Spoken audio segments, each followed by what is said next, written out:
সাংবাদ ছিল আপনি কেন বাধা দিচ্ছেন? 17 বছর বাধা দিচ্ছেন কেন? 17 বছর আচ্ছা প্লিজ মানে এগুলো করে 17 বছর আমি কাশিমপুর কারাগারে ছিলাম। উনি বারবার কাজে বাধা দিচ্ছে। আমি বলা হয়েছে ম্যাডাম ছিলাম, আমি জামালপুর কারাগারে ছিলাম। হ্যাঁ, আমি ডান্ডা বের অবস্থায় ছিলাম। আমাদের হাজার কর্মী, লক্ষ নেতা কর্মী, হাজার গুম ছিল। 17 বছর কারাগার ছিল, 17 বছর কারাগার ছিলাম আমরা।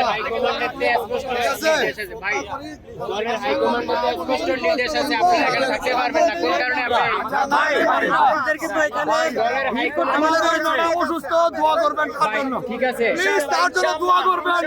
ঠিক আছে, এই বাংলাদেশের জন্য খালেদা জিয়ার মিনিমাম 6টা মাস আপনি তো বললেন বাংলাদেশে গণতন্ত্র উত্তরণের জন্য, বাংলাদেশে গণতন্ত্র উত্তরণের জন্য, সুস্থ একটা অবাধ নির্বাচনের জন্য, বাংলাদেশের স্বাধীনতা সার্বভৌমত্বের জন্য আমাদের নেত্রী, আমাদের মাকে ভীষণ প্রয়োজন ভাই। আপনারা হাত তুলে দোয়া করেন ভাই, আপনারা মিডিয়া ডায়াল করবেন না প্লিজ ভাই, আপনারা শুধু দোয়া করেন আমাদের মা যেন সুস্থ হয়ে থাকতে পারবে না। আপনাদেরকে তো দলীয়ভাবে এখানে থাকার জন্য ভিড় করতে মানা করছে। আমি আমার বাবা সাংবাদিক, প্লিজ ভাই প্লিজ, আমার বাবা সাংবাদিক। বলেন কেন 17 বছর সাংবাদিক ছিল, এটা বলেন কেন?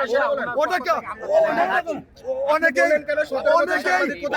ফ্যাসিস্টের সাথে ছিল ভাই, সেজন্য বলছি প্লিজ ভাই, অনেকেই ফ্যাসিস্টের সাথে ছিল। আমার বাবা সাংবাদিক, শুনুন ভাই, আমার বাবা সাংবাদিক, আমার বাবা একটা প্রেস ক্লাবের সভাপতি, আমার ছোট ভাই বর্তমান প্রেস ক্লাবের সেক্রেটারি ভাই, আমি সাংবাদিক ভাই। আচ্ছা, আপনি যে বললেন আপনারা থাকবেন, আপনাদের তো দলীয় নির্দেশনা মানা করা আছে, আপনারাই তো বললেন। উনি বললেন অনেক কষ্ট আছে।